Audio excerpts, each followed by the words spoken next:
지금이 아니면 안 됩니다. 우리가 노년이 되어서 나이가 많이 들어서 혹은 숨이 끊어지기 직전에 내가 정확한 복음을 듣고 깨달아도 그건 기적 중에 기적에 해당하는 확률일 거예요. 세상도 어느 정도 알고 현장도 알면서 복음을 안다, 그것도 정확한 복음을 안다면 내 현재 상황과 아무 상관없이 기적 중에 기적입니다. 그 복음을 가진 청년들이 교회를 살릴 수 있기 때문에, 그래서 저는 교회에서 가장 중요한 기간은 청년회라고 생각해요. 성경을 보고 이 시대를 봤을 때 복음 가진 청년 한 사람 가장 중요하다, 저는 그렇게 확신을 합니다.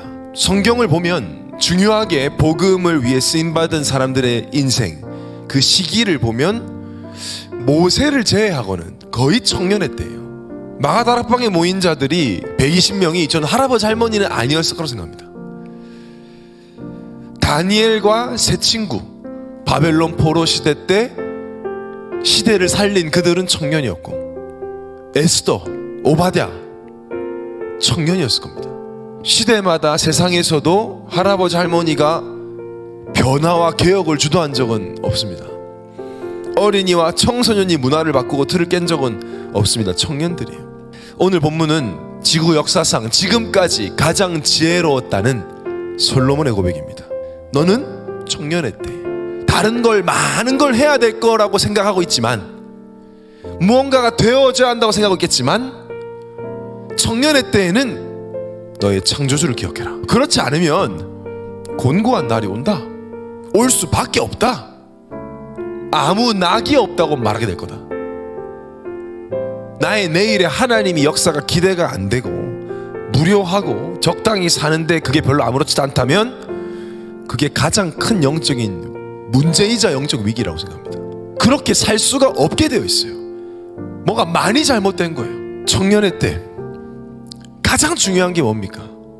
영적 존재에게는 영적인 상태가 제일 중요한 거예요. 영적인 존재이기 때문에 그래요. 영적 상태가 깨어있고 건강하면 육신적 환경적 어려움이 오히려 기회가 되기도 하고 작품을 남기는 축복의 통로가 되기도 합니다. 정말 하나님으로 행복하다, 그 사람은 문제가 없겠죠. 일단 하나님으로 행복한 사람은 현장을 보면 애통함이 있습니다. 언약적 한이 나에게 다운로드가 돼요. 청년회 때 복음을 체험하면 완전히 새로운 삶을 살 수 있습니다. 청년회 때 내가 가진 세계관이, 내가 가진 가치관이, 나에게 들어와 버린 인생관이 창세기 3장에 완전히 오염이 되어 있구나 발견해야 돼요. 예틀을 발견해야 깨는 겁니다. 발견해야 돼요. 청년회 때에 그게 기쁨이어야 합니다. 청년들은 청년회 때 하나님만으로 행복한, 복음으로 충분한 영적 상태를 회복하는 것이 왜 중요하냐? 청년회 때 굉장히 중요한 가정에 대한 부분, 후대에 대한 부분, 특히 교회에 대한 부분이 결정되는 때예요. 청년회 때 내 영적 상태에 따라 배우자 결정됩니다. 나와 배우자의 영적 상태에 따라 내 후대의 영적 상태가 결정이 됩니다. 말씀에 충만한 부모, 기도가 생명줄인 줄을 아는 부모, 호흡에 기도가 담긴 부모, 그리스도의 사랑과 어떤 경우에도 정죄함이 없는 참 자유와 의로움과 해방을 알려줄 수 있는 부모를 통해 후대는 정확한 복음을 받게 됩니다.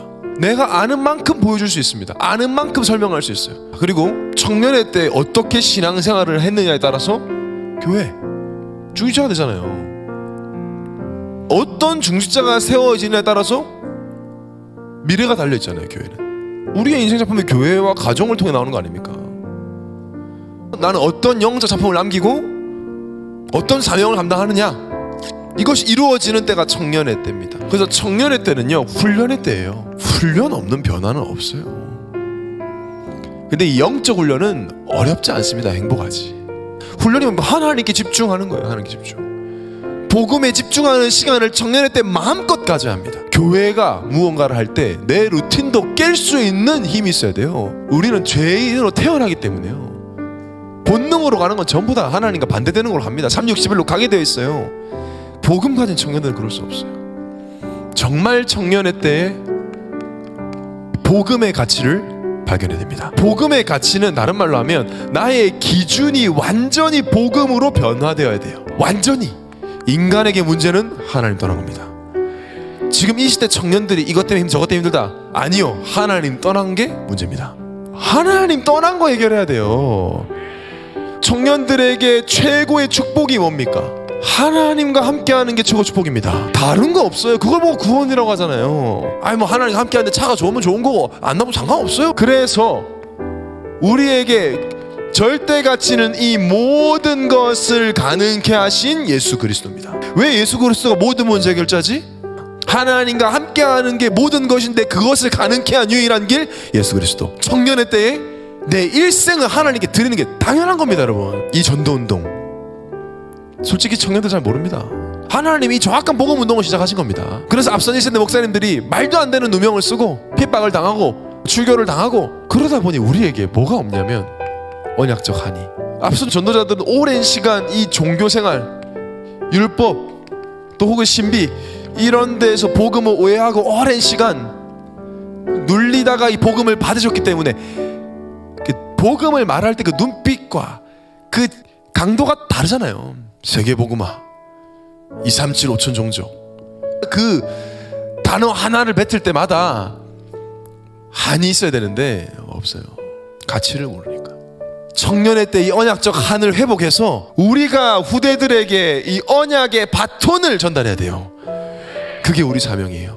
지금 앞선 전도자들 생을 걸고 이 복음운동을 하고 계신데 우리는 과연 이 바톤을 받을 준비가 되었나, 그리고 전달할 내용이 있는가. 내 영적 상태가 준비 안 되면 안 된단 말이에요. 그건. 그래서 훈련 받으시기 바랍니다. 초대교회 청년회가 어땠을까?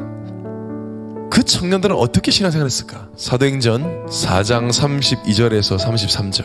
믿는 무리가 한 마음과 한 뜻이 되어 모든 물건을 서로 통용하고 자기 재물을 조금이라도 자기 것이라 하는 이가 하나도 없더라. 사도들이 큰 권능으로 주 예수의 부활을 증언하니 무리가 큰 은혜를 받아. 정말 압도적인 원리스. 마음이 같았다. 한 마음 한 뜻. 자기 재물을 조금이라도 자기 것이라 하는 이가 없다 그랬어요.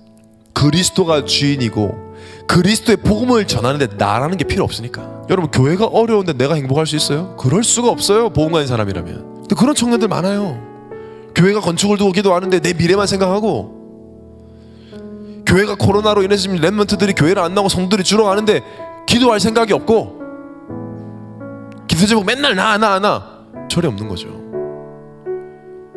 하나님은 교회를 두고 기도하는 청년들을 통해 전도운동 일으키십니다.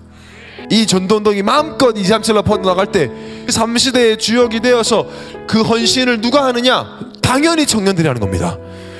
당연한 거예요. 그게 뭐 대단한 거 아니에요. 여러분, 저는 이것이 복음 청년 문화. 나는 죽고 그리스도만 사는 게 당연해지고 나의 인생과 물질과 시간을 복음과 교회 위에 드리는 것이 당연한 기쁨이 되는 것, 이 일의 주역이 되시기 바랍니다.